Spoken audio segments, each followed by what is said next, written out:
안녕하세요, 북서울 카페 여러분. 자, 오늘은 저번 시간에 이어가지고 그 남북조 시대 문화 관련된 내용을 진행을 해볼까 합니다. 자, 교재 83페이지 펴보세요.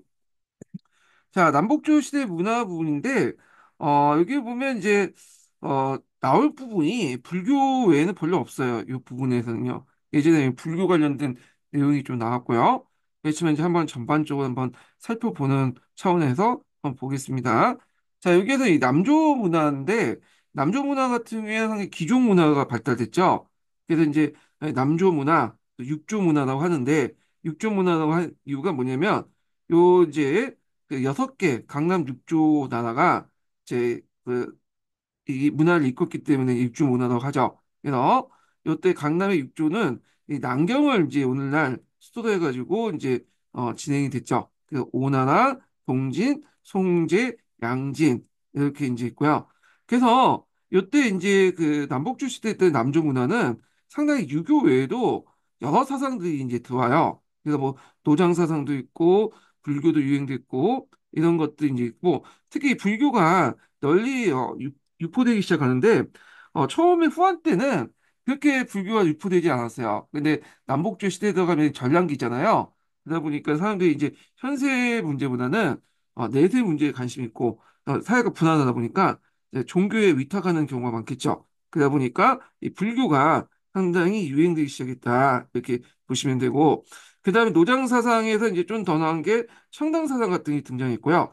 그다음에 이제 귀족들이 이제 시간이 남아도니까 여러 가지 이제 문학 활동도 하겠죠. 예, 문학 활동도 그래갖고 시라든지 산문이라든지 해화라든지 서도라든지 이렇게 있는데 특히 이제 뭐냐면 시가 상당히 발달됐어요. 시가 도연명이나 사형이나 이렇게 있고 그 다음에 이제 사륜 변연체라는 문장 구조가 형성되죠. 그래서 되게 사자, 육자 이런 식으로 대구 형식인데 이게 이제 후에 이제 당나라까지 이제 쭉 진행이 되거든요. 예.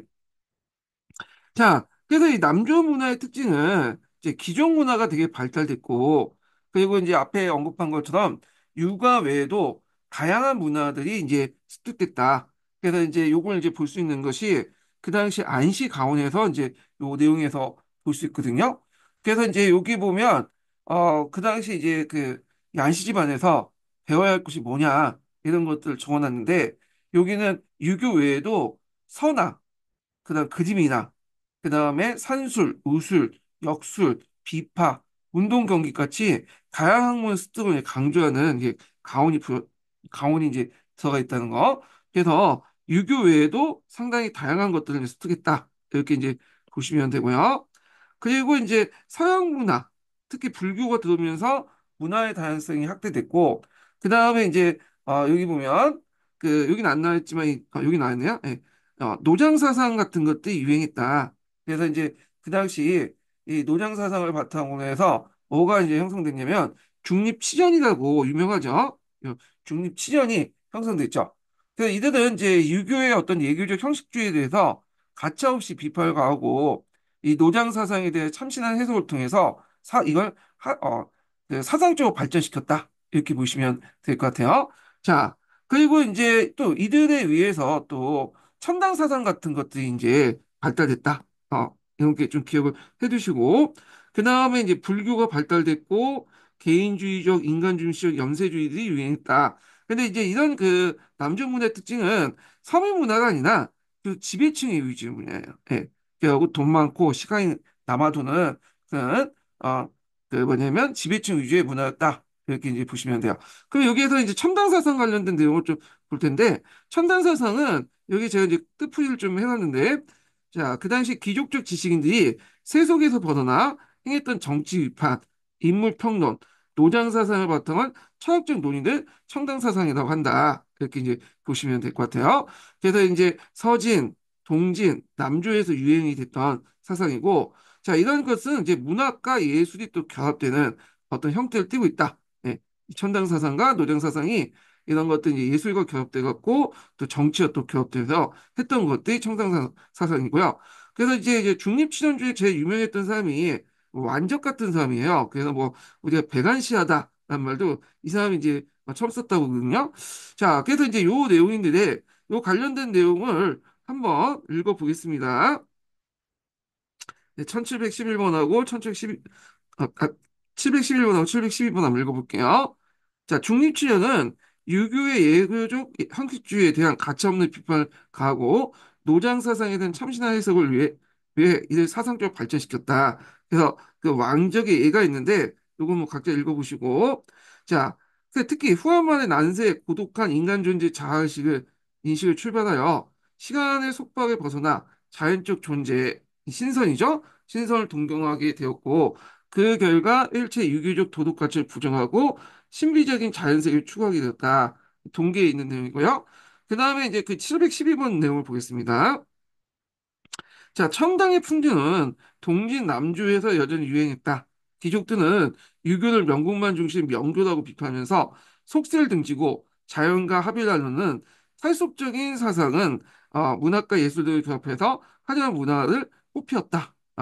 그래서 이제 이 내용들 파악을 해두시고 그 밑에 뭐 중립 취전이 있는데 읽어보시면 될 것 같아요. 이 부분은. 자, 그 다음에 이제 북조 문화의 특징을 보겠습니다.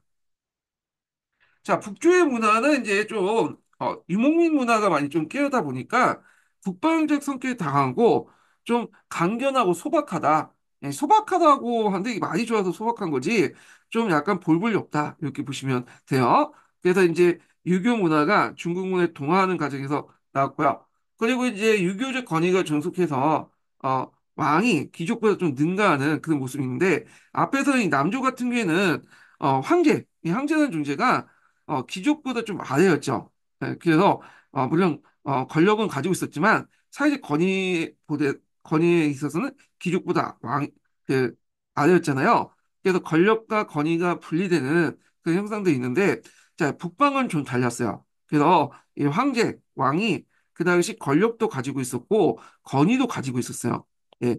그래서 이제 이런 것들은 이제 유교를 통해서 또 이렇게 정당화시켰고 그 외에도 이제 이들은 또 이민족 왕이다 보니까 유교가 좀 한계가 있죠. 그래서 이제 도교 같은 것들을 이제 앞에서 얘기한 것처럼 여기에서 플러스 시켜서 자신의 어떤 황제권을 강화시키려고 나갔다 이렇게 보시면 될 것 같아요.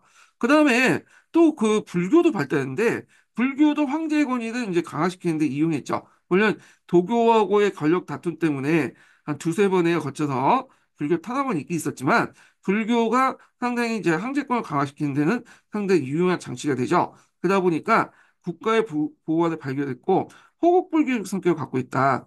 그래서 남조불교 같은 경우에는 좀 귀족적인 성격을 갖고 있는데 반해서 요 북조불교 같은 경우에는 좀 이렇게 국가적이고 이런 이제 왕중심의 불교라고 이제 볼 수가 있어요. 그래서 이 대표적인 게 이제 왕주불 사상 같은 것들이 있죠. 그래서 황제가 꼭 부처다. 왕이 부처다. 네. 그래갖고 이제 그 여기 용문석권이나 이런 데 가보면 불상들 다 보면 이게 뭐냐면 누구의 그 모양을 그려져 있냐면 황제의 모양을 그려져 있어. 황제의 얼굴을 불상의 그 부처의 얼굴과 동일시해 가지고 이렇게 그리거나 아니면 조각을 해놓거나 그렇게 이제 하잖아요. 자, 그래서 이제 북조 문화의 특징이 이렇게 이제 보시면 될 것 같고 그다음에 이제 불교를 보겠습니다. 이 불교가 상당히 중요하죠. 예전에도 한번 기출문에 나왔던 건데 자, 불교는 이제 후한 때 들어왔죠. 예, 후한 때.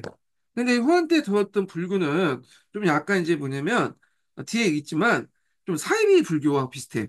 그래갖고 이제 약간 노장 사상을 결합시키는 격의 불교 쪽 성격이 있었고 이런 경향이 이제 위진남북조 초창기 동진까지 쭉 가거든요. 예. 자, 그래서 이제 이때는 초창기 때는 대중화되지 않았어요. 불교가. 그래서 이제 있는데 나중에 위진남북조 되면서 이 불교가 점점 이제 확산이 돼. 그 배경에 보면 일단 이제 전쟁이 많다 보니까 시대적 혼란도 있고 그다음에 예전에는 유교적인 어떤 이념이 강했죠.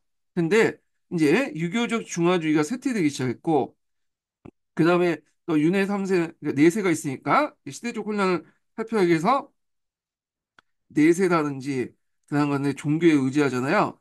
그러면서 윤회 삼세 사상이 유행됐고 그다음 주술적이고 호국적 성격이 있다. 그래서 이걸 이제 대표적으로 이제 무슨 게 북조 불교의 특징을 볼 수 있죠. 자, 그러면 예전에 한번 시험 문제 나왔던 그 당시 이제 그 불교 발전 단계를 좀 보겠습니다. 크게 이제 세 단계로 통해서 발달됐는데요. 자, 1단계 이제 불교 형태는 후한에서 동진 시대까지 이제 불교예요. 그래서 이제 이걸 이제 격의불교라고 이제 하는데 요거 예전에 한번 시험 문제 나왔죠. 예. 격의식 불교는 노장 사상을 가지고 불교를 이해하는 거야. 예. 그래서 예를 들어 가지고 이제 반야경에 공이라는 개념이 있어요. 공. 공. 어, 그걸 이제 뭐냐면 노장 사상에 무라는 개념을 가지고 이제 해석을 한 거죠. 왜냐하면 중국인들이 불교 사상을 접할 때 이제 처음 접하다 보니까 이해가 안 되는 거야. 그래서 일종의 지금 뭐냐면 5단계 일상적 감정이입 있죠. 그 단계에서 이제 받아들이는 거죠. 비슷한 개념을 끌어다가 받아들이는 개념인데 물론 이런 것들은 이제 사이비 불교죠. 제대로 된 이해가 안 되지만 불교를 초창기 때 받아들일 때 노장 사상을 끌어다가 들었다. 그래서 이 그 공인한 개념, 색즉 신공할 때 공인한 개념을 무라는 개념으로 이제 받아들인 거죠. 도장사는. 근데 공과 무는 다른 거예요. 공이라는 거는 인식론적 개념이고 무라는 것은 이제 뭐냐면 형이사학적인 어떤 그런 개념이거든요. 그래서 이것도 차트 설명하면 좀 길어지니까 요 정도만 좀 얘기하고요. 그래서 이 격예불교 관련된 내용이 예전에 한번 시험문에 나왔던 것인데 자, 요거 한번 읽어보겠습니다. 예. 자, 여기 보면 이제 격의불교 716번을 볼게요. 자, 격이라는 격자는 불교에 따른 헤아리다는 뜻이에요. 그래서 산스크리트 경전의 의미인 언어를 노장 사상으로 이해한 것이다. 자, 예를 들어 불교의 공이라는 것을 노장의 무로 이해하고요. 열반을 무의로, 보살의 도를 보살 도로, 진연을 본문으로 해석하는 것이다. 이렇게 있죠. 그 다음에 남방에서 유학이 이제 쇠퇴하고 중화시 크게 흔들었던 동시시대부터 불교 일반민들에게 수용되는데 당시 유행하고 있었던 노장 사상을 통해서 이 불교를 이해했다. 그래서 중국의 전적 특히 노장 사상을 매개한 불교 불전을 해석했다는 격의불교가 풍조가 널리 일기 시작했다. 이렇게 이제 보시면 될 것 같아요. 그래서 요 격의불교 관련된 내용이 예전 시험 문제 나왔고요.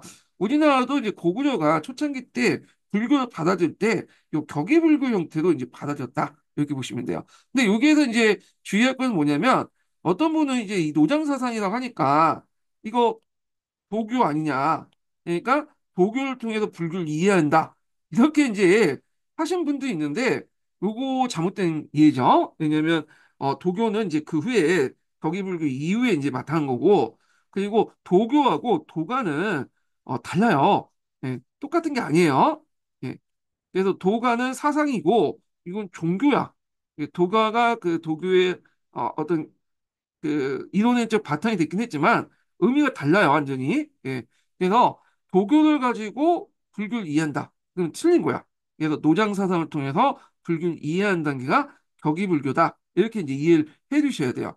자, 그래서 이때 이제 불교 번역 사업을 하게 되죠. 예.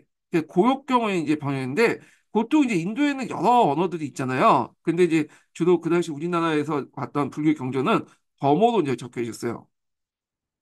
예, 산스크리트어라고 하죠. 예, 그래서 브라마들이 썼던 이제 고급 원어들인데 요걸 이제 뭐냐면 한자로 이제 뭐냐면 번역을 했다. 그래서 최초의 이제 번역이 요 고역경 단계의 번역인데 그 후에도 이제 2단계 때는 이제 여기 보면 구역경이 이제 번역되고요. 그 다음에 3단계 때는 신역경이 번역돼. 그래서 이렇게 이제 번역돼 나갔고요. 자, 그 다음에 2단계를 봅시다. 2단계는 이제 남북조 시대 때인데 자, 이때는 어떤 특징이냐면 예전에 이제 격의불교 단계에서는 좀 약간 노장상성을 통해 불교를 이해하는 사이비식 불교였잖아요. 근데 이제 남북조 시대 때는 뭐냐면 진정한 불교가 뭐냐, 오리지널 불교가 뭐냐, 그걸 이해하려고 하는 노력하는 단계야. 그래서 이때 이제 서역성이나 인도 승려들이 많이 이제 중국에 들어왔고 또 중국 승려들이 인도에 가갖고 또 이 불경을 가지고 와서 번역 사업을 하고 불교의 이해를 제대로 좀 해보려고 했던 거죠. 인도의 오리지널 불교가 뭔가. 그래서 이때 이제 왔던 사람 중에 대표적인 사람이 뭐냐면 구마라스라는 사람이 있어요. 예. 이 사람이 이전에 시험 문제 나왔죠. 그래서 이 구마섬이 그 구역경을 이제 뭐냐면 번역을 했거든요. 그래서 이 구마섬이 그 당시 이제 후진 왕조의 국사가 되어서 3천 명의 제자를 이제 모아서 불경 번역을 했고 8년 동안에 이제 뭐냐면 번역을 통해서 불교 교리를 중국에 크게 뭐냐면 그 알리는데 크게 이바지했던 사람이 이 구마섬이야. 이거 예전에 하면 시험 문제 나왔던 건데 이 불교 경전의 어떤 번역은 중국의 어휘학 때도 큰 역할을 하잖아요. 그래서 우리가 이제 쓰고 있는 언어들 있죠. 이 언어들 보면 한자 언어들 중에 되게 불교 용어가 많아요.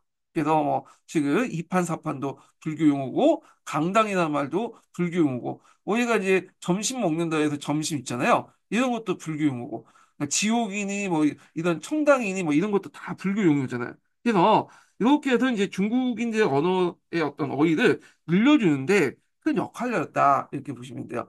그래서 이제 이 구역경인 이 뒤에 이제 신역경보다도 좀 약간 번역이 잘 돼 있어. 예. 이 구마습은 좀 약간 오늘날 말하는 다문화 가정에 살았던 사람이거든요. 그래갖고 이제 이 사람 같은 경우에는 여러 이제 언어도 이제 알고 있었고, 그 다음에 자기 그 어머니가 이제 서역 사람이고 자기 아버지가 이제 인도 사람인 거 알고 있어요. 그래서 또 중국에 와가지고 그 당시 그 뭐냐면 아, 연어도 중국 문화도 익히고, 예, 이렇게 이제 했던 건데, 자, 그래서 이러다 보니까 이 사람들은 서양 문화, 인도 문화, 그래서 중국 문화를, 상당히 다 알고 있어. 그래서 이제 번역할 때 중요한 게 이제 문화적인 어떤 것도 알아야 되잖아요. 그래갖고 이제 예를 들어갖고 이제 우리는 백설공주라고 이제 얘기하지만, 음, 이제 아프리카에서는 그 흑설공주라고 좀 곰팡이 공주 이게 더 의미도 통한다고 하더라고. 이게 문화적 배경이 좀 다른 건데 하여튼 그래도 문화적 배경에 맞게 원래 그 뜻을 그 사람들이 이제 그 뭐냐면 다른 사람이 이해할 수 있도록 하는 거죠. A 문화권의 책을 B 문화권 사람에게 이해할 수 있도록 번역을 하죠. 그래서 이걸 직역보다는 의역을 해야지 이게 쉽게 이제 받아들일 수 있는 거잖아요. 근데 이 구마였으면 다양한 문화를 이제 알고 있었기 때문에 이런 것도 쉽게 알 수 있어. 그래서 인도의 그 범어 경전을 중국인의 어떤 사고 방식과 이런 거에 맞게 뭐냐면 번역을 했다, 의역을 했다. 그래서 이 구마유스의 그 뭐냐면 구역궁은 좀 매끄러워요. 예, 번역이. 예. 자, 하여튼 이렇게 있고 그래서 이때 이제 유명한 스승은 구마유스 외에도 불도징, 도안 뭐 이런 사람이 있고 또 남조에서는 회원이라는 사람이 이제 또 유명하죠. 계율과 선을 강조했다. 그래서 이제 백년사 같은 것들을 이제 뭐냐 만들었고 이렇게 했는데 자 이때 이제 또 탄압도 받죠. 네.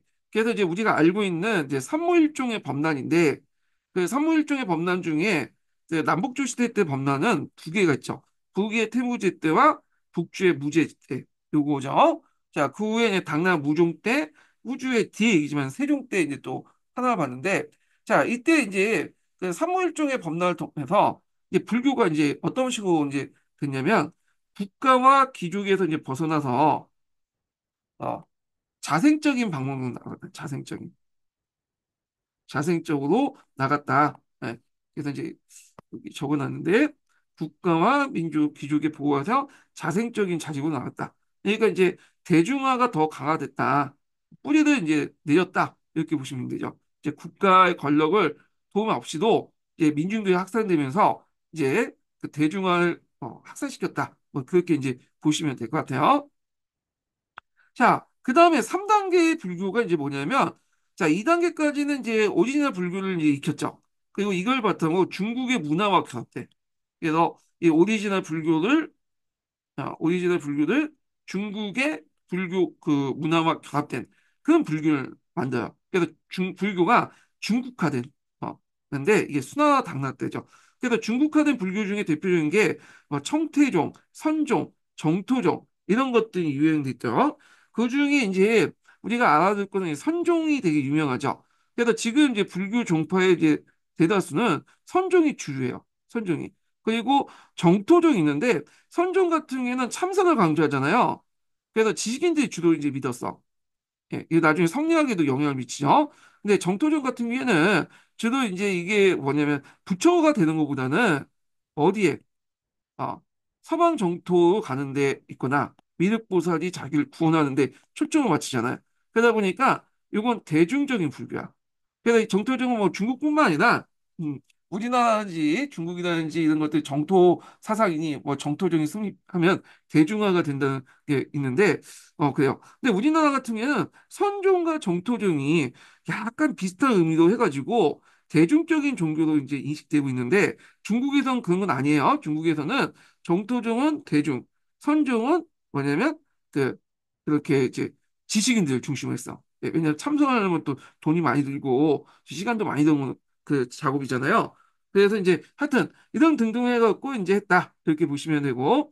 자, 그리고 현장이 서역에 파견돼서 그다음에 불경을 가지고 와서 번역을 했는데 이게 신역경이야. 예. 그 당나라 때 얘기죠, 이거는요. 그래가지고 이때 신역경은 좀 직역적인 성격이 있어요. 의역보다는 직역을 해, 범어를. 응. 그래갖고 이제 있고 이때 이제 서역이라고 했는데 이 서역의 범위가 상당히 넓어요. 그래갖고 우리는 이제 오아시스 국가, 8인분지 오아시스 국가도 포함되어 있지만 저쪽 인도까지 이제 포함된 범위거든요. 그래갖고 이제 그 뭐냐면 현장은 인도에 갔어요. 이 서역이라고 보지만 인도에 가서 그 당시 바도다나 왕조가 있었어요. 인도나. 그래서 날란다 서원이 있었거든요. 그 서원에 가가지고 가지고 왔죠. 예. 그래서 불교를 가져와서 번역 사업을 했다. 이렇게 이제 보시면 되겠습니다. 자, 그러면 여기에서 한번 불교를 한번 정리를 해볼게요. 여기 이건 인도사하고 그 다음에 중국사하고 이제 연결시켜서 이제 볼 수 있는데, 자 원래 이제 석가모니가 불교를 만들 때는 어떤 종파도 없었죠. 단일 그러니까 종파가 없었다보다는 종파가 나눠지지 않았죠. 단일 종파였어. 그래서 이제 이때는 원시 불교 형태였는데, 자, 근데 시간이 지나면서 이제 그 종파가 나눠지기 시작해요. 그래서 부도 이렇게 나눠지죠, 종파. 그래서 부파 불교, 부도 나눠졌다 해서 부파 불교인데 이게 이제 크게 상자부 불교하고 그 다음에 대중부 이렇게 되어 있는데 이 대중부는 오늘날 대승불교가 아니에요. 요거는 이제 이고 이건 없어지게 돼. 그리고 이제 상자부 불교에서 여러 파들이 있는데 우리가 알고 있는 이제 상자부 불교가 소승불교고 대승불교는 따로 것처럼 생각하지만 원래 대승불교에서 상자부 불교 안에 여러 파 중에 하나예요. 예, 이 대승불교가 나왔죠. 그리고 그 전에 이제 자기가 못해했던 상자부 불교를 이제 뭐 소승불교라고 하면서 깎아내리잖아요. 자, 하여튼 이 대승불교 등장하면서 이제 두 개로 또 나눠지는데 하나가 이제 밀교하고 형교예요. 예, 밀교라는 건 뭐냐면 화려한 의식이라든지 주문이라든지 부적이나 이걸 통해서 뭐냐면 불처가 되는 게 그 목표고, 형교라는 건 그거보다는 이제 참선이라든지 경전을 통해서 내면의 어떤 깨달음을 통해서 부처가 되는 것이 형교 계열이거든요. 자, 그래서 이제 요 밀교 계열에는 두 가지가 또 있어요. 하나가 이제 우리 남아교만 알고 있는데 이 남아교는 이 티베트 불교고 티베트의 어떤 정통적인 신앙들과 연결돼 갖고 형성된 불교죠. 근데 이제 중국 불교가 있어요. 중국의 어떤 밀교가 있어요. 이걸 진원종이라고 해요. 보통 진원종. 그래서 이 진원종도 우리나라에 건너왔죠. 그래서 밀종 같은 경우에는 이제 진원종은 불교 대중화에도 큰 역할을 하죠. 자, 형교 안에서도 크게 또 여러 학파들이 나눠요. 예. 그래서 이제 중간 학파가 있고 유식 학파가 있고 뭐 율종도 있고 우리가 알고 있는 정토정이죠. 이게 잘못되죠. 음, 정토종 같은 학파도 있는데, 자, 여기 파에서 이 중간 학파 같은 경우에는 이제 뭐냐면 여러분도 알다시피 이제 뭐그 색직 시공할 때 그래서 이제 색이라는 건 눈에 보이는 거잖아요. 눈에 보이는 건 다 공하다. 이런 것들 이제 반야경에 있는 내용이죠. 그래서 중간학파는 색즉 시공 뭐 이렇게 갖고 이제 그걸 보면서 이게 그 외에도 뭐 육군 육경 이런 것도 있는데 복잡하니까 이 정도만 얘기하고 넘어갈게요. 그래서 색즉 시공을 잘 때 동한 걸 되게 강조해. 그러니까 우리가 육감을 통해서 그러니까 다섯 개의 이제 그 감각 중에 우리 있고 또 통각이라고 있어요. 불교에서는 하여튼 이 육감을 통해서 시각도 이제 색에 속하죠. 그러니까 하여튼 색즉 시공 같은 시각이나 이 위에도 육각을 통해서 이제 보는 모든 그 감각경을 보는 건 다 공한 거야. 우리가 알 수 없는 거야. 그래서 이제 중간화파는 이런 공을 강조한 거죠. 자, 근데 이제 요거에 반해서 유식학파는 어 이건 다른 생각을 하죠. 왜냐면 물론 공한 건 인정해. 그렇지만 우리가 눈에 보이는 것들은 또 인정해야 되지 않냐. 어 그래갖고 이 우리가 어떤 마음에 따라서 눈에 보이는 것도 다르게 보일 수 있다. 그래서 이제 유식학파는 공은 인정하지만 눈에 보이는 형상적인 것들은 마음을 통해서 다르게 보는 거, 이런 것들을 강조해. 그래서 이제 요 관련된 계열들은 법상종, 선종 뭐 이런 계열들이야. 그래서 이제 얘네들하고 얘네들이 이제 논쟁을 벌였잖아요. 이게 공유 논쟁이라고 하죠. 불교에서는. 그래서 이제 이런 것들을 이제 해결한 것이 이제 뭐 그 우리가 원효 대사가 이제 있고 이제 불교 저쪽 중국에서는 뭐 청태종 개혁이 있어요. 청태종. 자, 그리고 이제 그 외에도 이제 율종이라고 해가지고 그 불교 교단의 계율을 강조하는 종파가 있고요. 그다음에 앞에서 얘기한 것처럼 부처보다는 이 정통정도 부처도 이제 되는 거는 강조하지만 부처보다는 상대적으로 볼 때 구원을 받는 걸 되게 강조해. 그래서 미륵불이 와서 우리를 구원해주고 죽은 후에 서방 정토에 가서 있는 거 이런 것들 있죠. 미륵사상, 정토종. 그래서 정토종 관련된 내용은 제가 이제 한국사 고대사 불교 그 설명할 때 좀 얘기했거든요. 요거 참조해 주시고요. 자, 그래서 이제 그러면 이제 중국의 주요 종파는 뭐냐? 요 유시가파의 계열을 이은 선종이에요. 네. 그래서 선종이 그 중국의 최대 교파거든요. 어. 그래서 이제 특히 중국화된 불교 중에 제일 중국화된 불교가 선종이에요. 왜냐면 중국 사람들은 말을 그렇게 많이 안 해요. 그래서 이제 여러분들 보시면 알겠지만 그냥 안녕하세요. 이렇게 하면 안녕하세요. 아버지, 이렇게 아빠 이렇게 하면 이음절, 삼음절 이렇게 나가잖아요. 근데 중국 빠 이거야. 어머니, 엄마는 마. 예. 그래서 말을 적게 하려고 하는 습성이 있어요. 중국 언어 자체가. 근데 이제 앞에 언어 그 여러 종파들은 뭘 주저주저 말이 많거든. 불경부터 읽고 뭐 주문 외우고. 그러니까 얘네들은 이걸 하고 참선을 통해서 딱 깨달음 얻은 거를 딱 한두 마디도 이렇게 표현하는 그런 선종이 상당히 유행했어요. 지식인 사이에. 그러다 보니까 이 선종이 상당히 중국적인 문화에 딱 맞아 떨어지는 거야. 어. 그래가지고 이제 이 선종이 이제 보통 어, 불교의 주류 종교가 됐거든요. 자, 그래서 이제 그 안에서도 이제 또 뭐 북악파와 여기 남오파, 청원파 이런 걸로 쭉 나눠 있거든요. 이거 어디서 많이 들어봤죠? 한국사에서 나왔잖아요. 이게 왜냐면 중국의 선종을 이제 수입을 했기 때문에 그렇게 이제 했던 건데, 그래서 이제 오가 실종이라고 하는 이제 그 종파를 형성했고, 그리고 이제 여기에서 좀 우리가 눈에 보이는 게 임재종 같은 거 있죠? 예, 그런 것들. 자, 여기에서 나온 거야, 다. 이 중국의 이제 선종에서 나왔던 종파들이다. 이렇게 이제 보시면 되겠습니다. 그래서 이제 요 관련된 내용을 제가 이제 여기다가 적어놨거든요. 예. 그래서 이제 앞에 있는 내용이니까 그냥 한번 쭉 읽어보시면 될 것 같고, 그 다음에 이제 9만 원 수업 관련된 내용을 한번 좀 읽어보겠습니다. 예. 여기 두 번째 단락부터 볼게요. 자, 요거는 이제 5, 16국 시대 때 이제 관련된 내용이에요. 자, 군주든 국가 차원에서 불교를 지원해주고, 그 다음에 서역과 인도에서 온 승려들을 후원해줬다. 당시에 이제 불도진, 구마스 등이 이제 활약했는데, 후조의 왕이었던 성능과 석호는 쿠차 출신의 불도진을 이제 초빙해서 892개 사원을 세웠다. 한족 출신의 신하가 불교는 외국 신이므로 중화의 천자가 받아들여서 안 된다라고 하자 석호는 짐은 이민족 출신으로 중화의 군림함으로써 외국신을 모시는 건 당연하지 않는가라고 반론했다. 그래서 여기에서 이제 볼 수 있듯이 유교적인 어떤 것을 가지고 그런 뭐냐면 자신의 권위를 세우기는 좀 부족했죠. 왜? 세상 자체가 얘네들은 이제 이민족이다 보니까 그러다 보니까 불교나 도교를 가지고 자신의 왕권을 좀 합리화시키려고 했던 경향이 있다라고 보시면 되겠죠. 자, 불도저는 주문을 위해서 비가 오게 한다든지 광을 낮게 하고 승리를 예언하는 등 불가사리한 능력을 가지고 있었지만 제자만 10,000명 가까이 있었다. 이건 말도 안 되는 건데 그 당시에 그렇게 이제 좀 약간 신격화됐다고 보시면 될 것 같아요. 자, 이 구마란습이 이제 시험문에 나왔던 사람이죠. 자, 구마란습은 쿠차 출신으로서 인도의 귀족과 쿠차 왕이 여동생 사이에 태어났다. 5세기 때 장안으로 건너와 그는 당시 후진의 통치자였던 용의 징을 받아서 학식이 높은 고승 500명을 참가하는데 불교를 번역했다. 그래서 목법, 목법 연화경이라든지 법화경이라든지 유마경이라든지 대지도라는 것 등 경론을 번역했다. 그는 원문의 뜻을 살리면서 텍스트의 어감까지도 보존하는데 신경했다. 의역을 했다는 거야. 그래서 먼저 원본을 보면서 그대로 지켜갖고 다시 문제를 거꾸로하여 학문의 문법을 맞춘 다음에 문인들을 정리하는 방식으로 번역했는데 번역의 문체일 수도 과거에 고전한 공품을 일신하여 의미를 전달할 수 있도록 번역법을 시도했고 중국에서 불교를 공부하는 사람들이 쉽게 이해할 수 있다. 그래서 이제 그는 그 인도의 고서적을 들어보았고 당시 산스크리트 조예에 깊었으며 오랫동안 중국에 머물렀기 때문에 외래어와 중국어 교화된 아동된 문체를 창조할 수 있었다. 그래서 이제 먼저 직역을 한 다음에 이걸 이제 중국의 문화에 맞게 다시 한번 또 의역을 하는 그런 작업을 했다. 이렇게 보시면 될 것 같아요.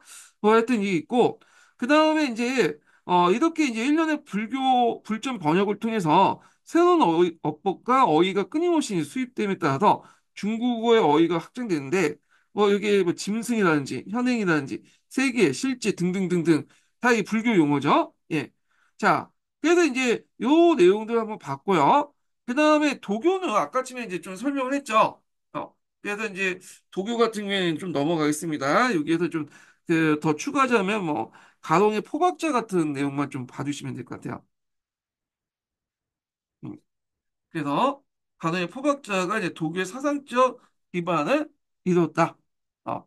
그래서 거기 나면 성약의 제조법이나 복용법, 장세술, 장생술 이런 것들이 이제 서술되었죠. 자, 그래서 이제 요 내용들 이제 보시면 될 것 같고, 그다음 국연지는 아까쯤에 좀 얘기했죠. 신천사도를 설립했는데, 그러면서 도교가 종교 발전에 나갔다. 근데 이제 처음에는 이 도교가 앞에서 그 왕조의 도움을 받았다 했잖아요. 네. 근데 시간이 지나면 지날수록 이 도교가 반왕조적으로 민중적 성격으로 바뀌게 되거든요. 예, 뭐 이런 것도 있고. 자, 그다음 북위의 국교로 발전되면서 이건 아까 유교의 천문설 약점을 보완하고 그 독일 청년서를 선호했는데 중국 통치 정당성을 마련했다. 이 내용들. 그래서 이 관련된 것들을 한번 읽어보겠습니다. 예, 그래서 도교는 쭉쭉 넘어가서 724번, 25번, 26번 한번 읽어볼게요. 위진남북조 시대 때 이제 뭐냐면 도교의 이론적 기반이 됐던 그 책이었다. 요 호박자 관련된 내용이에요. 자, 동진의 갈홍이 지은 신선이나 복약, 불교장생의 일법을 그 불교장생의 법을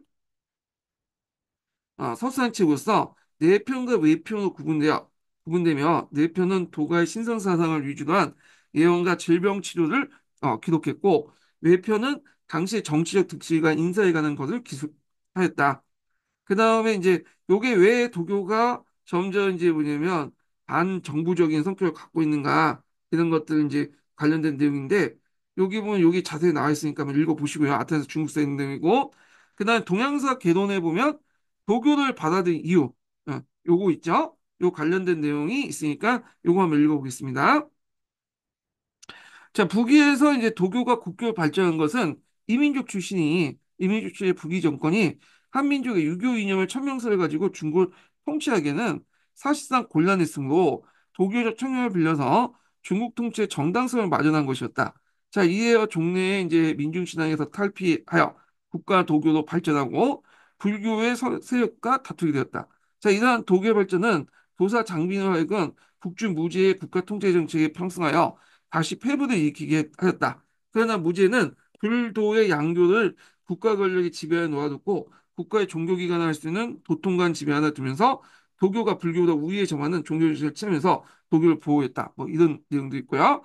자, 그래서 이제 도교 관련된 내용들 한번 좀 봤고 뒤에 넘어가서요. 학술적인 측면인데 요거는 뭐 그렇게 볼 건 없어요. 여기에서 이제 좀 눈여겨볼 게 뭐냐면 사주평년책 정도 이렇게 이제 기억을 해두시면 될 것 같아요. 사주평년책. 그래서 사주평년체가 그 당시 이제 유행했다. 그래서 이제 이 사주평년체는 이게 이거 못하죠. 병령체인가 그럴까 이게 정확하게. 그래서 이제 사주병령체가 있는데 네 자 쓰고 육절 이렇게 쓰는 식으로 이렇게 이제 했다는 거. 산문에서도 많이 쓰고 시도 이제 보통 한시 할 때는 사주병령체에 맞춰 써야 돼요. 예. 그리고 이제 고거에다가 또 뭐냐면 시를 쓸 때 성조가 있죠. 그리고 지금은 없지만 격이라는 게 있어. 격에도 맞췄어야 돼. 그래서 그 당시에는 이런 이제 사주 변형체에 따라서 또는 성조나 격에 따라서 시를 써야 됐기 때문에 한시를 지으려면 상당히 뭐냐면 오랫동안 노력이 필요해. 그러니까 일반 서민들은 그걸 지을 수 없는 거야. 한자 익히기도 어려운데 거기에다 이제 성조에 맞춰서 또 격에 맞춰갖고 이게 시를 짓는다는 게 상당히 어렵거든요. 예. 자, 하여튼 그러다 보니까 이런 것들은 이제 돈 많고 시간이 남아도는 귀족들이 할 수 있는 것이었죠. 이런 것들이 당나라까지 영향을 주죠. 그래서 이제 이때 이제 했던 게 소명태제 문성 같은 것도 있고 예전에 한번 제가 얘기를 했는데 동문성 같은 것도 이제 서거전이 조선 총기 때 만들었던 거잖아요. 이것도 우리나라에 또 문성 같은 그 작품들이 딱 해갖고 모아가지고 이게 국가의 지원을 받아서 이제 편찬한 신문집이 동문선이죠. 자, 그 다음에 이제 우리가 알려진 이제 삼국지, 후한서, 위락 같은 어떤 사서가 편찬됐고 한 번씩 이제 고개지, 뭐 왕이지, 도연명 한 번씩 다 들어봤을 거예요. 예. 그래서 이제 뭐 이런 게 있다. 이렇게 이제 보시면 될 것 같아요. 자, 그래서 이제 있고 그 당시 위진남북조 서양문화에 대해서 약간 이제 설명을 좀 해볼게요. 요거는 여기에서 나올 것 같지는 않은데 잠깐 설명해 보겠습니다. 자, 위진남북조 시대는 혼란기였지만 서역경의 소극적 혼란기였기 때문에 서역경의 소극적이지만 오호가 중국에 진출하면서 불교 등 서방 문화에 관심을 가졌고요. 특히 이제 그다음 서역에 있었던 그 지방들을 오량이라고 하거든요. 오량과 그다음에 그 당시 이제 또 오아시스 국가였던 중에 고창국이 있어. 고창국이라는 명칭은 좀 외워두세요. 이 고창국은 한족이 세운 왕조야. 그래서 고창국 간의 어떤 긴밀한 관계를 가졌다. 그래서 이 한일왕조 고창국이 건립됐는데 탈일 문제의 하문화 지대로서 동서문화의 교회에 중요한 역할을 했다. 요거 좀 기억을 해두시고 735번 관련된 내용을 한번 읽어보겠습니다. 동계에 있는 내용이거든요. 자, 이 시대의 동서교섭에 특기할 만한 일은 중국인에 의해서 고창왕국의 창설이었다. 자, 고창왕국 한대 이래에 서역으로 강제 이주시킨 한인 등 둔중병의 자손과 하서사군에 들어간 유민들이 합류해서 세운 나라.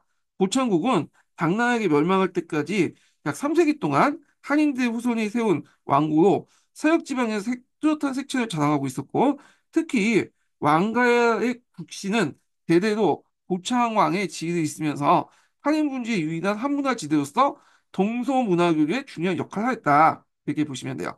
그 다음에 이제 그때 활동했던 상인들 중에 그 유명한 상인이 예전에도 한번 시험문에 나왔던 소고드 상인이죠. 예. 요 상인이 예전에 한번 기출문에 나왔던 거잖아요.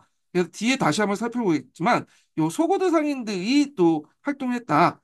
이 소고드 상인들은 주 이단 계통의 민족 집단이에요. 이 사람들은. 예. 그래서 이제 이 상인 집단들이 사업 및 동서문물에 중요한 역할을 했다. 이렇게 이제 보시면 돼요. 자, 그래서 이제 거기 보면 소고도인 관련된 내용이 있거든요. 한번 읽어보겠습니다. 여기 지문 내용 중에 뭐냐면 예전에 그 예문에 나왔던 기출 예문에 나왔던 내용도 있어요. 이 부분에. 예. 이 세계사 수업이라는 그인데 이건 뭐 책이냐면 전국 역사교사 모임에서 발간한 책이에요. 책이다보다는 뭐 제본집이라고 볼 수가 있는데 제가 저 일정 연수할 때 나가니까 이제 전국 역사교사 모임 사람들이 이걸 판매를 하더라고요. 그래갖고 CD판하고 관련된 책을 이제 그 사왔어요. 그래서 지금 CD판에 그 내용이 다 들어가 있기 때문에 그걸 이제 발췌해서 이제 집어넣었던 거거든요. 예. 물어보신 분도 있어갖고 답변을 해드리는 겁니다. 자, 소고도인들은 본래 동일한계 민족이었으나 기욱한 땅 소고다하나를 빼앗기자 국제교육에 활로를 찾았고 소고도는 국제화가 되었다. 자, 이 소고도인들 상제는 아주 뛰어나 중국의 기록에 수없이 나왔다. 그래서 소고도인은 아들 낳으면 이 소고도인들을 호상이라고 불렀거든요. 예, 하여튼 아들 낳으면 반드시 입안에 성밀 어둠 설탕을 이제 빨게 하고 소나기에 악유풀을 지게 했다. 아들이 컸을 땐 입으로 가머니솔 농하기를 성밀의 달콤함과 같이 그다음 소나기의 돌을 지기를 악유풀같이 하길 원하였다. 남자가 20세가 되면 장사를 위해 연단을 놔두고 중국까지 왔다. 그러니까 상업적 이익이 있는 것은 반드시 소고도이 있다. 그래서 당대에는 장안의 상권을 장악했다. 이렇게 이제 보시면 되겠습니다. 자, 그래서 이제 이렇게 해서 이제 위진남북조 관련된 내용을 이제 다 끝났고요. 수당으로 넘어가고 있습니다. 수당. 자, 수당으로 넘어가는데 이 수당원 대할 때 이렇게 연칭이 돼 있잖아요. 그래서 보통 진한, 수단, 그 다음에 명청, 이렇게 연칭해서 부른 거는 서로 긴밀한 관련이 있기 때문에. 그래서 이제 보통 뒤에 앞에 있는 왕조가 좀 단명하고 뒤에 있는 왕조가 이제 좀 오래 있었죠. 명청을 제외하고는. 그래서 대개 보면 이제 진나라가 만든 기틀을 한나라가 이어받았고 수나라가 이어받은 기틀을 당나라가 이어받았기 때문에 그 명칭이 생기는 거죠. 예. 그래서 이제 이렇게 있고 수와 관련된 내용을 보겠습니다. 수는 가끔씩 나와요. 가끔씩. 아예 안 나온다고 볼 수 없고 가끔씩 나오거든요. 그래서 예전에 수나 문제 정치니까 그건 한번 나왔고 그 다음에 또 이제 최근에는 이제 수나라의 부병제 관련된 내용이 시험에 나왔죠. 예. 그렇게 이제 있는데 그럼 잠깐 이제 표를 이제 보면서 설명을 할게요. 자, 여기는 이제 남북조 시대를 이제 통일했던 나라가 이제 수인데, 수는 여러분도 알다시피 북주의 외척이었던 누가? 양견이 이제 뭐냐면 세운 나라죠. 그래서 원래 이 북주라는 나라가 북제보다 힘이 컸죠. 예. 그래갖고 북주 당시에 북제를 먹었어요. 예. 그리고 이제 양견이 그 가르쳐서 이제 그 외손자죠. 외손자 공제인가 그런데 그 뒤를 이어가지고 자기가 이제 황제가 됐던 사람이죠. 그래서 중국 역사상 제일 쉽게 황제가 됐던 사람이 이 양견이야. 예. 하여튼 이 양견이 이제 뭐냐면 어딜 치냐면 그 당시 남조의 유대인이었던 이제 진나라, 진나라를 공격해갖고 먹었죠. 그래서 이제 있는데 그 진나라 먹기 전에 술을 이제 있었죠. 그러니까 양견이 이제 술을 세우고 진을 먹었다. 그래서 수가 이제 건국한 게 581년이에요. 그래서 이제 여기 보면 파랑의 난, 영가의 난, 이렇게 해갖고 이제, 전에 한이중, 그 삼국이 있었죠, 또. 이때부터 해갖고 한 400년 동안 분열시대를, 뭐냐면 끝났다. 이렇게 이제 보시면 되겠습니다. 자, 그러면 통일 배경을 보겠습니다. 자, 통일 배경 중에 이제 간중의 지방의 어떤 지적 조건인데, 지정학적으로 되게 중요한 지역이다. 여기서 지정학적이라는 말이 나오는데, 지정학적인 뭐냐면, 지리적 위치에 따라서 정치가 결부된 거죠. 예. 지리에 따라서 지리와 정치가 결부된 개념을 지정학적이라고 하죠.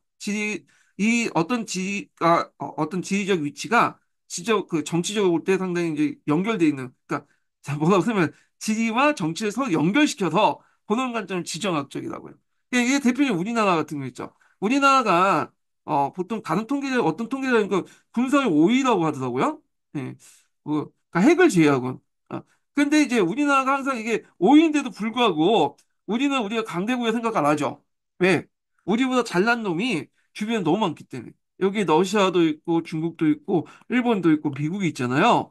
다 뭐냐면 1, 2, 3위 막 했던 나라들이잖아. 자, 그러니까 오해가 그렇게 이제 뭐냐면 부각이 안 되는데 만약에 우리나라가 저쪽 아프리카에 있는 나라다. 그러면 어떻게 해요? 지역 강국이 되는 거죠. 예. 그래서 어디에 위치했느냐에 따라서 국제 정치에서 상당히 중요한 역할을 해요. 마찬가지야. 간중의 어떤 그 지적 위치가 그 당시 수나라가 통일할 수 있었던 어떤 중요한 위치가 됐던 것이 그냥 지정학적인 어떤 중요한 위치이기 때문에 그렇거든요. 그래서 간중은 여러분도 알다시피 어디가 예전에 간중 지역이었죠? 일단 진나라의 수도 함양이 있죠. 여기도 간중이고 그다음 한나라 수도였던 장안도 간중이었죠. 그래서 간중은 주변에 산으로 둘러싸여 있고 그다음에 이제 여기 밑에 위수라는 이제 한라강 지류 있죠. 위수 강이 있어. 그리고 그 주변에 이제 거대한 평화도 있고 그러다 보니까 방어하기도 좋고 그다음에 또 농사 짓기도 좋은 지역이 이 간중이다. 그러니까 지정학적 위치에 볼 때는 상당히 중요한 위치를 갖고 있죠. 이 지리가 정치적으로 볼 때 상당히 중요한 역할을 갖고 있다. 이렇게 이제 보시면 될 것 같아요. 그래서 간중에서 이제 그 수호했던 나라가 많아요. 예전에 한번 시험 문제 나왔던 건데 일단 우리가 볼 수 있는 진나라가 있죠. 진나라. 이 진나라보다 서진도 있죠. 서진 먼저. 서진의 호경이 이 간중 지역이야. 장안 지역 부분이라고 보시면 돼요. 그 다음에 이제 또 어디가 있죠? 한나라, 진나라. 그 다음에 전안 있고 그 다음에 이제 여기 수나라, 당나라 등등등 이런 것들 다 그 간중에 수를 냈고 이름은 다르지만 비슷비슷한 지역에서 도읍지를 정했다 이렇게 이제 보시면 돼요. 그래서 이제 수나라의 도읍은 어디였냐면 대흥이었어요. 대흥. 대흥선 되게 크게 지었죠. 이 대흥성이 나중에 이제 당나라 때 이름을 바뀌죠. 장항성으로 바뀐 거야. 그래서 그 중국의 그 당나라 때 장항성은 예전에 대흥성을 바탕으로 해갖고 이제 약간 수척했다고 보시면 될 것 같아요. 그래서 지금은 이제 여러분들이 장하는 이제 성안, 시안 이렇게 하죠. 그래서 이제 하여튼 상당히 지리적인 위치가 중요하다. 그래서 상당히 이제 지있고 어디 있냐면 대충 여기 있죠. 대흥성. 예. 아쉽군. 자, 그 다음에 이제 군사력과 경제력이 상당히 강했다는 거죠. 군사력 강력이. 그래갖고 이제 여기 보면 그 구병제나 군전제를 통해서 상당히 이제 뭐냐면 강력한 이제 뭐냐면 군대를 만들었죠. 요거는 이제 언제 때부터 서입 때부터. 예. 그래서 여기 이제 수나라, 당나라까지 계속 연결되죠. 그에 비해서 남조는 상당히 무방비하고 문약했다. 이런 것도 있고요. 그 다음에 이제 이때 강력한 이제 그 어떤 통일 주체들이 형성됐는데 이런 통일 주체들을 뭐라고 하냐면 강농 집단이라고 해요. 강농 집단.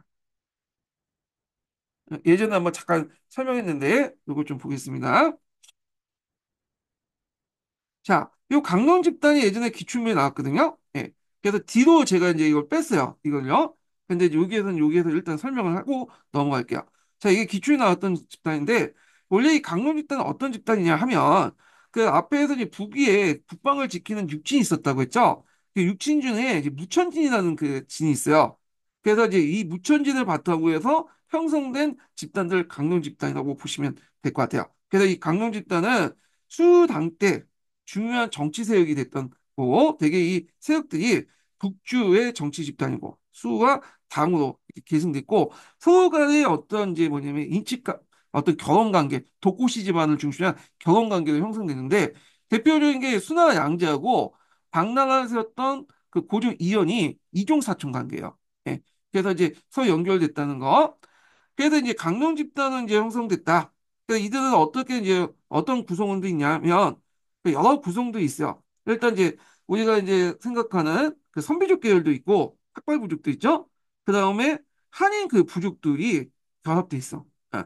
그래서 위진남북조의 시대 호적적 성격보다는 좀 관료적 성격이 좀 강한 그런 부대다. 이렇게 있고 그리고 이들 중 이제 한인 부대도 그러니까 한인도 있지만 또 선비족도 있고 서로 뭐 지방 관계가 또 연결돼 갖고 이제 결혼해 갖고 하다 보니까 나중에 수나 당날 때는 이제 한족이라고 하지만 얘네들이 이제 집권할 때는 앞에 선조들이 선비족 피가 많이 들어갔잖아요. 그러다 보니까 수당 정권 안에 선비족 연합을 받은 게 되게 많아요. 예.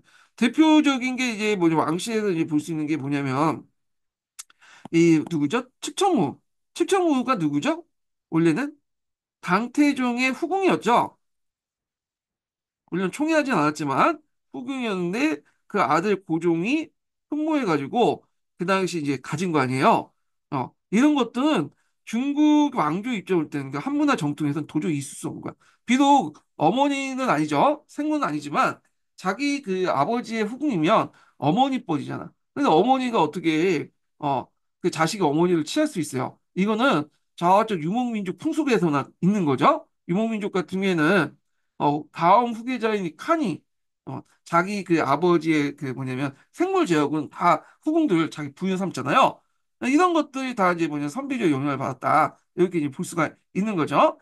그래서 이제 이 강령 집단 관련된 내용이 예전에 기출문에 나왔던 거고요. 그리고 올해도 이제 기출문에 나왔던 것도 있죠. 그래서 추천부를 계기로 해가지고 요 강령 집단을 되게 제거하고 상동 집단으로 이렇게 뭐냐 지배층이 바뀌었잖아요. 예, 요거 예전에 한번 올해 이제 그 시험 문제 예문에서 이제 결혼 관련돼서 시험 문제 나왔죠. 뒤에 좀 다시 얘기했지만 자, 하여튼 이 강령 집단 관련된 내용이 기출에 한 두세 번 언급돼 있으니까 요거 좀 정확히 기억을 해두시면 될 것 같고요. 그래서 이제 요 관련된 내용을 한번 읽어보겠습니다. 뭐, 이 아테네스 중국사에 나와 있거든요. 예, 요거 한번 읽어볼게요. 자, 그래서 서해 일대 강릉 지역의 호환 영웅 중에 무력과 재질을 갖춘 사람들로 구성된 집단이다. 그래서 북주, 수, 당초의 항신 및 창업 공신들도 강릉 집단의 핵심인 팔주국 후예들이다. 북주를 일으킨 우문태와 강고조 이연의 조국 이호는 팔주국의 한 사람이고 그다음에 수 문제의 양견 아버지는 12대장군의 한 사람이다. 이게 팔주국 12대장이 뭐냐면 그 당시 서해에서 그 당시 이제 그 공원도에 따라서 팔주국했고 12대장국이 있어요. 팔주국은 이제 어떤 왕의 지위를 준 거야. 황제 밑에 왕이 있잖아요. 그 8명의 왕을 이제 준 거고, 왕의 지위를. 그리고 그 밑에 아래 집단이 이제 또 12대장군 집단이 있어요. 그래서 팔주국과 12대장군 집단들은 서희의 권력의 핵심 집단이었다. 이렇게 이제 보시면 되겠죠. 자, 그 이들은 팔쪽에 한 사람이 독고시가 있는데 이 독고시 집안이 이제 연결된 혼인 집단이 형성됐고 그 독고시 장녀는 북주의 명제 황후, 사녀는 그 사년연이 아니라 사년연, 사녀는 방고제 어머니, 칠녀는 수문제의 항우다. 그래서 아까 이것처럼 이연하고 양견은 이종사촌간이었다. 이렇게 보시면 될 것 같아요. 자, 양대에 거쳐서 고구려의 공격에 실패로 전국에 이제 반란이 휩싸였다. 그래서 수 말기에 일어난 반란 집단은 그 수가 200개 정도 하였고, 반란의 수계가 대부분 수왕조에 갈렸다는 점이 특이하다. 그래서 이제 앞에 언급한 이제 당나라 이연 또한 수나라에 이제 관리였죠. 태원을 지켰던 관리예요. 태원 유수였는데 자, 이는 수가 이제 갈룡 집단의 창업자였던 북주의 우무시부터 정권을 탈취하고 그 시국을 몰수한 결과다. 그래서 이제 자기들 집단의 단결을 파괴한 정권에 대한 반란에 강룡 집단이 앞서서 당했다. 그래갖고 이제 수나라를 세웠던 이제 양씨 집단이 그 어떤 집단적인 이익을 강룡 집단의 이익을 반하는 행위를 하고 지만 살겠다고 이제 이렇게 하다 보니까 다른 이제 그 강릉 집단 사람들이 반란을 일으켰다라는 게 아탄사 중국사의 어떤 관점입니다. 예. 그다음 739번도 한번 읽어볼게요. 자, 여기 보면 이제 그 여기부터 볼게요. 자, 역사적으로 아직 해결되지 않고 있던 문제가 수당 정권의 민족 선봉 문제다. 다시 말해 오문시 북주는 선비족 국가고 양씨는 수나라 한인 왕조라는 구분하는 데는 사실상 문제가 있다. 왜냐하면 오후에 중국 진출을 시작된 북방민족의 한민족화는 북위 호무제 하나 정치고 절정을 이뤘고 이후 100여 년을 거쳐 선비 왕조의 하나 정치고 선비족의 한인화는 상당히 추진되었다. 특히 선비 당시 한인 항우 책봉으로 북위대 한인과의 혼연 왕자가 다수를 차지하고 있었고 이러한 북위와 북쪽에 승한 수의 양씨 정권이나 당의 이씨 정권도 모두 갈무 집단으로서 그들의 혈통에 분명히 선비족 피가 뭐냐면 흘렀음을 부정할 수 없다. 이렇게 있고요. 자, 그래서 이제 이렇게 해서 한번 좀 이제 그 통일 배경 관련된 내용을 이제 좀 봤고요. 그 다음에 문제 정책을 보겠습니다. 양경은 이제 시호가 문제죠. 자, 문제의 이제 중앙집권, 그 정책의 이제 바탕이 됐던 것이 일단 중앙집권의 국가를 완성하고 특히 이제 통일 직후잖아요. 그러니까 남북 융합을 통한 민심 수습, 그러니까 국가 재정 부흥 문제 이런 것들 해결하려고 했어요. 그래서 순환화 문제 정책 관련된 내용이 예전에 한번 시험문이 났으니까 이거 좀 기억을 해두시면 될 것 같고요. 자, 중앙관제로서 삼성 육부제의 기틀을 마련했다는 거죠. 네. 그래서 이때 이제 개항 율령을 이제 공포했는데 보통 수나나 당나라를 율령 정치를 이제 바탕으로 했다고 했잖아요. 그래서 어떤 국가제도라든지 국가 간직이라든지 행정 시스템을 다 율령의 어떤 명시를 해놓고 진행을 해요. 법의 명시. 지금도 우리 같이 우리나라도 마찬가지로 국가 시스템 이런 것들 다 법에 의해서 운영되잖아요. 그거 마찬가지로 똑같은 방식을 했다. 그래서 이제 그 당시 내사성, 문화성, 상서성을 이제 만드는데 요 내사성이 이제 뭐냐면 나중에 중소성이 되죠. 예, 그러니까 중소성, 내사성이 동일하다 보시면 돼요. 그럼 여기에서 좀 눈여겨볼 게 뭐냐면 원래 이 삼성 육부가 어떤 그 간직이었냐면 내조였죠, 내조. 그래서 이제 앞에 전환시대 보면 한 무제 때 뭐 중선이, 상선이 그런 간직들이 나오잖아요. 그래서 원래는 이제 항시 측근에 있는 내조였는데 한 문제부터 이 권한이 점점 커져. 어, 그래가지고 점점 이제 뭐냐면 외조를 제키죠. 그러니까 위진남북조 시대 때는 그런 권한이 더 커지게 되고 그리고 나중에 위진남북대 문화라는 또 간직이 등장하거든요. 그래서 요게 이제 뭐냐면 측근 기관이라고 하지만 실제 국정을 모두 장악을 하게 돼요. 그래서 이제 수나라 때 들어와서는 아예 내조를 외조화시켜 버리죠. 내조를 외조화시켜서 국가기구로 만들었다. 이렇게 보시면 돼요. 예. 그래서 이제 예전에 상공 구경이 원래는 내조였다가 춘추 전국시대 때 뭐냐면 권한이 커지면서 지난 때 들어와서 외조화됐잖아요. 요런 이제 비슷한 경로를 겪었다. 이렇게 보시면 되겠죠. 자, 그래서 이런 개항 윤령에 따라서 이제 뭐냐 국가의 기틀을 마련했다 이렇게 이제 보시면 될 텐데 요 개항 윤령 관련된 내용을 한번 읽어보겠습니다. 예. 자, 여기 742번을 읽어볼게요. 개항은 그 당시 연호예요. 자, 수 문제는 개항 3년에 제정한 그 헌법 법구와 행정 법구, 형벌 법구를 그러니까 형벌 그러니까 그 수문제 개정 3년에 개정한 형벌복구와 행정복구다. 그 형벌복구는 이제 이거는 이제 유리라고 하죠. 유는 가혹한 법제를 많이 삭제했다고 하는데 자세한 내용은 전해지지 않으나 강제국의 당률과 큰 차이가 없다고 알려져 있다. 그다음에 행정복구는 영이라고 하죠. 영은 삼성육부 위주한 정치제도를 완성했다는 데 의의가 있다. 이렇게 있고요. 자, 그 계양윤령 정도는 이름을 외워두시는 것도 좋을 것 같아. 이 계양윤령. 그 다음에 세역제도도 개편됐어요. 그래서 이 세역제도 관련돼 갖고 이제 부병제 관련된 내용이 예전에 시험문제 나왔던 거죠. 자, 세역제도 개편 보면 조용조 보면 정남을 기준으로 세율이 인하하고요. 그래서 군전제 보면 토지 수요를 제한했죠. 그러니까 앞에서 이제 군전제 부기 때 이제 실시된 제도라고 했잖아요. 근데 이 북이 때 딱 끝난 게 아니라 이게 아니라 이 제도가 국주, 국제까지 이어지고요. 그리고 이게 또 수, 당으로 이어지거든요. 그래서 각각의 군전제가 좀 의미가 달라. 제도상. 그래갖고 이제 여기 보면 북의 왕조의 제도를 일단 계승했어요. 그래서 정남에겐 노전 80물을 주고 영업전 20물 주는데 요게 눈여볼 게 영업전이죠. 그래서 예전엔 영업전이라고 하지 않고 상전이라고 했거든요. 근데 상전의 어떤 그 내용이 뭐냐 이름이 바뀌어서 이제 영업전이 된 거야. 어, 그리고 총 100무가 지급됐고 처가 있을 경우에는 노전 사심을 더 지급했다 이렇게 있는데 자 그래서 여기에서 눈여겨볼 게 뭐냐면 노비는 빠졌죠. 노비 노무도 빠졌고 네. 그 다음에 여기가 정남을 기준으로 한 거야. 예전에 여자도 지급했는데 여자는 여기 보시면 알겠지만 그 정남 있고 처가 있을 경우에 그러니까 이제 부부일 경우에는 지급하는 거지 여자가 단독 코일 경우에는 이제 여기에 뭐겠어요 지급했나? 라고 했는데 당나라의 이제 군전제 보면 가부에게 주는 것도 있거든요 가부에게 지급했을 것 같아 그렇지만 예전보다 훨씬 그 지급액이 더 줄어들었다 그래서 기준은 정남이다 이렇게 이제 보시면 될 것 같아요 자 그래서 여기 보면 농어를 노동력으로 가산하여 토지를 지급하던 제도를 폐지했다. 그래서 북위의 군전 제약은 좀 다른 모습을 보이고 있죠. 일단 지목부터 상전이 없어지고 영업전이나 많이 생겼고요. 그다음에 기준 자체가 이제 천은 부수적이고 정남을 기준으로 했고 노비나 노무에게는 지급하지 않았다. 그런 내용이 있어요. 예. 그래서 이제 북위의 제도를 계승했지만 많이 변화됐고 그 중간에 북주와 북제 같은 나라들이 이제 여러 또 변화돼 있는데 요거까지 생각하면 더 복잡해. 그래서 제가 이제 그 거기 군전제 관련된 내용에서 그 좀 실어놓긴 했거든요.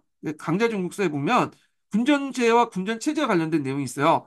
근데 그 거기까지 시험문이 안 나올 것 같아, 제 생각에는. 그래서 이제 가감이 빼고 그냥 요 팩트만 좀 언급하는 식으로 정리한 식으로 이제 넘어가겠습니다.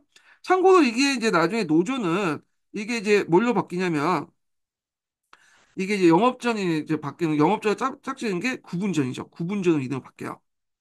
그래서 이렇게 이제 일을 바뀌었다는 거. 자, 그러면 이제 부병제도 있죠. 앞에 얘기했죠. 군전제를 바탕으로 해서 세금도 내고 조용도 내고 그다음에 군대도 가죠. 그래서 그때 군대는 이제 처음에는 병호였는데 병호가 이제 천원화되면서 부시화되니까 부병제로 바뀌었다고 했잖아요. 그래서 이 부병제 같은 경우에는 기원을 따지면 이제 북이다고 볼 수 있는데 실질적으로 이제 우리가 알고 있는 부병제가 완비된 건 서희 때거든요.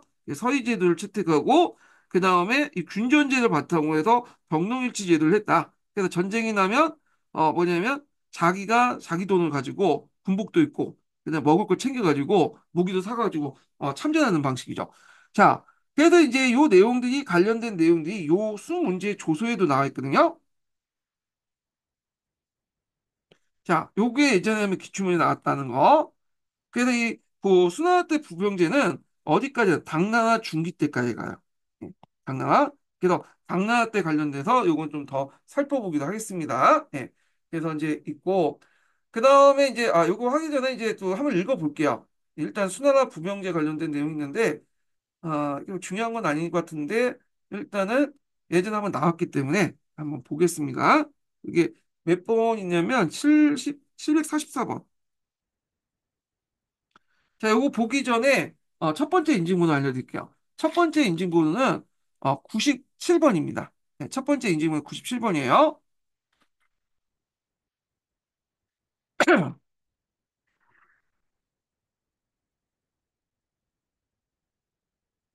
자, 먼저 중앙에 좌우에 위를 두고 각 위에는 장군 한 명을 뒀고 지방에 부를 통솔했다.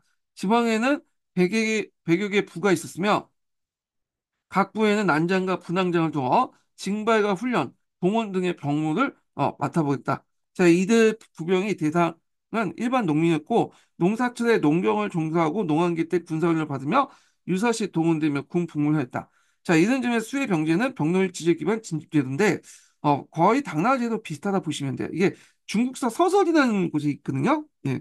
자, 하여튼 뭐 있고 간제를 정비를 바탕으로 통치 방식의 정비를 추진해 서해 북주의 병로일지 병제를 변화시켰다. 뭐 이런 내용들이 있습니다. 예. 자, 그 다음에 이제 선거제를 보겠습니다. 선거제. 자, 이게 선거제가 나중에 과거제라고 이제 불렸던 건데, 원래 명칭은 선거제였어요. 이게 수나 때는.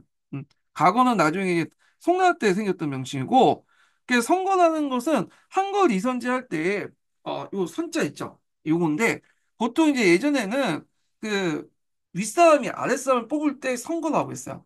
네. 지금은 이제 밑에 사람이 윗사람을 뽑을 때 선거를 하잖아. 밑에 사람이 좀 많이 그렇죠. 국민은 이제 정치인보다 더 우위죠. 자, 하여튼 그런 경우가 이제 선거였다. 이렇게 보시면 돼요.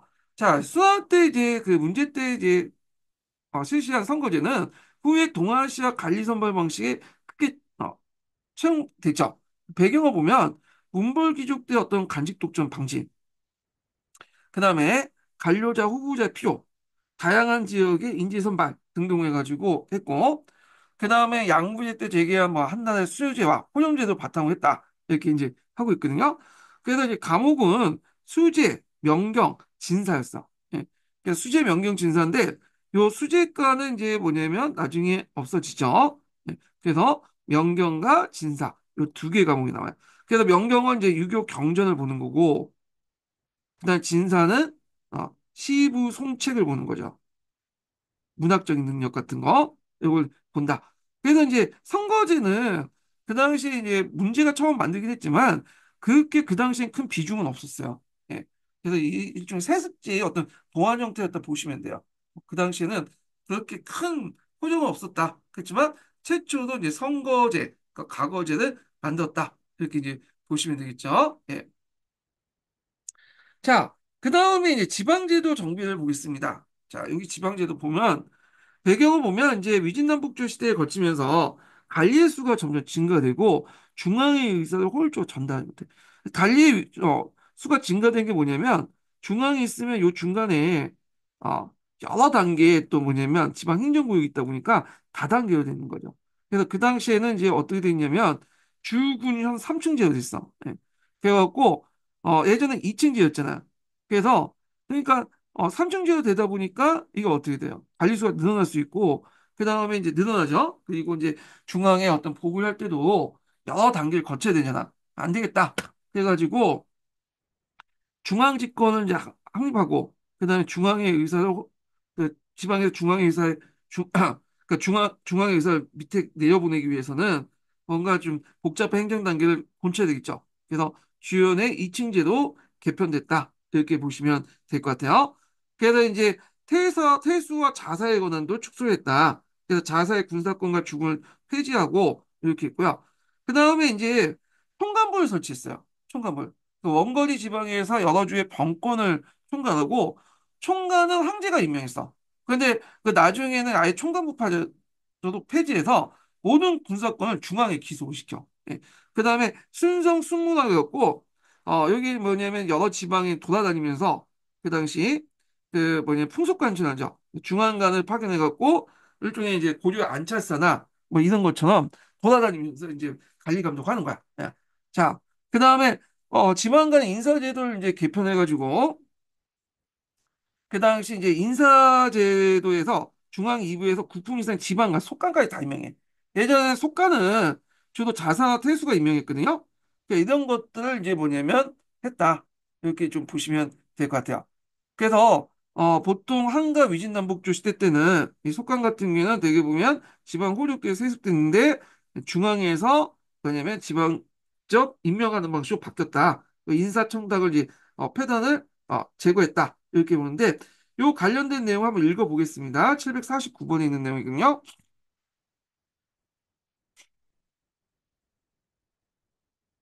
자, 749 보면 한대 이후에 지방의 정치를 장악하고 있던 것은 호적이었다. 앞에서 지적한 바와 같이 9년의 장관과 차관만이 중앙에서 임명되고 그 이하의 관리는 그 지방 출신들이 선발되었다. 자, 이 제도는 위진남북조 시대에도 이어졌지만 지방 호적이 세력이 강해진 탓에 그들이 지방 행정에 실권을 쥐게 되었고 결국 중앙정부의 권위는 통하지 않게 되었다. 한에서는 중앙에서 파견된 9년의 장관은 출신지에서 임명되지 않았던 게 원칙이었지만 위진이유는 주 군현의 장관마저도 그 지방에 호적이 임명되는 때가 많았다. 그래서 어 그래서 수는 595년에 이걸 고쳐서 주위원회 하급 관료하자도 정규 관리는 모두 중앙에서 파견하고 이들에게 출신지를 피하는 일종의 상피제죠. 이 원칙이 적용되도록 했다. 예, 요 내용들 보시면 되고요. 그 다음에 이제 삼장제도하고 돌려야 되네. 아니, 떨어져야 되겠네. 삼장제도와 정비와 호적정리인데, 삼장제도는 요번에 시험 문제 나왔죠? 이 부기의 제도인데, 아마 이게 이제 계속 계승이 됐나 봐요. 그래서 이걸 정리하고, 그 다음에 간창과 위창을 설립하고, 요게 어디에도 많이 들어왔죠? 예. 약간 이제 이재민하고 이제 구울하고 대규모 개간 사업을 했다. 자, 요 관련된 내용을 한번 읽어보겠습니다. 750번. 자, 이거 아트라스 중국사에 있는 내용인데, 지금 뭐, 동양사 개론하고 아트라스 중국사에 있는 내용이군요. 예, 한번 보겠습니다.